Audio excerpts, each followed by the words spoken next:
Kabayan, tag-init na. Nagbabala ang PAGASA na maaaring umabot sa 50 degrees Celsius ang heat index sa ilang bahagi ng bansa ngayong tag-init. Narito ang heat index forecast sa mga sumusunod na lugar.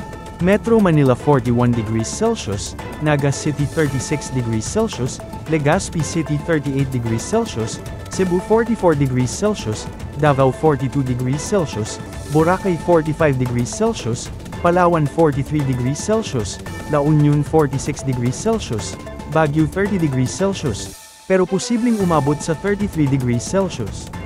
Opisyal nang idineklara ng PAGASA ang pagsisimula ng dry season. Matapos kumawala ang hanging amihan, asahan na raw ang mas matinding init sa mga darating na buwan.